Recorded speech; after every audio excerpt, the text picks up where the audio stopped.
'Nice out' franchise నుంచి 'nice out part 3' 'wake up dead man' cinema వచ్చింది నెట్‌ఫ్లిక్స్‌లో. Cinema అయిపోయాక నాకు ఫస్ట్ అనిపించిన ఫీలింగ్ ఏంటంటే, ఈ సినిమా ఎలా ఉందని చెప్పాలనే కన్‌ఫ్యూజన్. ఎందుకంటే ఇది మిస్టరీ సినిమా.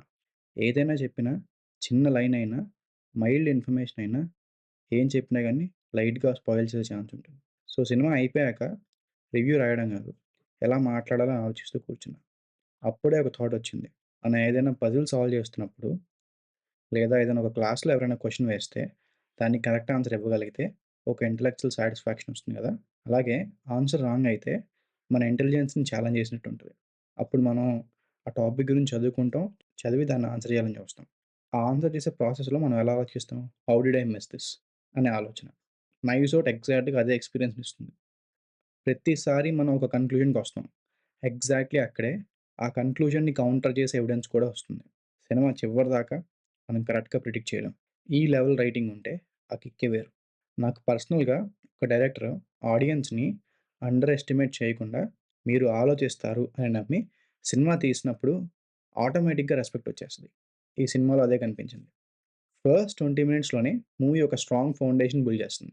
క్యారెక్టర్స్‌ని ఇంట్రొడ్యూస్ చేస్తారు. కానీ సర్ఫేస్ లెవెల్ ఇంట్రడక్షన్స్ కాదు. ప్రతి క్యారెక్టర్‌కి ఒక మోటివ్ ఉంటుంది. అందరూ ఆ మోటివ్‌ని పర్సూ చేస్తూ ఉంటారు. ఈ స్టోరీలో మిస్టరీ ఒక్కటే కాదు. ఇది ఒక text book example of impossible crime. ప్రతి ఎవిడెన్స్ ఒక ట్రూత్‌ని రివీల్ చేస్తుంది. కానీ ఆ ట్రూత్ వెంటనే ఇంకొక లేయర్ ఓపెన్ చేస్తుంది. ఇలా ప్రతిదానికి ఒక లాజికల్ ఎక్స్‌ప్లనేషన్ రాయాలంటే ఎంత ఆలోచించాలి? ఎంత పర్ఫెక్షన్ ఉండాలి? ఈ సినిమా కోర్ ఐడియా ఏంటంటే పవర్ మీద లస్ట్, మనీ మీద అబ్సెషన్. గ్రీడ్ అనేది ఎన్ని మోరల్స్ ఉన్నా, ఎలాంటి మొరాలిటీ ఉన్నా వాళ్ళని సైలెంట్ చేసేస్తది. ఈ సినిమా లౌడ్ డైలాగ్స్ లేకుండా చెప్పేస్తుంది. అదే థాట్. ఆర్టిఫిషియల్ అనిపించిన మూమెంట్ ఒక్కటి కూడా లేదు. Real locations, grounded staging, over smart twist లేకుండా స్మార్ట్ రైటింగ్‌తో నడిచే సినిమా ఇది. మనకి చివరికి ట్విస్ట్ రివీల్ అయినప్పుడు కూడా ఒక భయంకరమైన బీజీఎం ఉండదు. ఒక బీభత్సమైన ఎలివేషన్ ఉండదు. జస్ట్ మాట్లాడతాడు. మాటలు, స్క్రీన్ మీద వచ్చే విజువల్స్‌తో మనకు ట్విస్ట్ అర్థమైపోతది. ఆ ఫీలింగ్ చాలా బాగా అనిపించింది నాకు. ఇక్కడ డైరెక్టర్ 'రైన్ జాన్సన్' గురించి చెప్పాలి. He doesn't shout intelligence. నాకు బాగా నచ్చింది. He trust the audience. Just show don't tell అంటుంటారు కదా! అదే థాట్.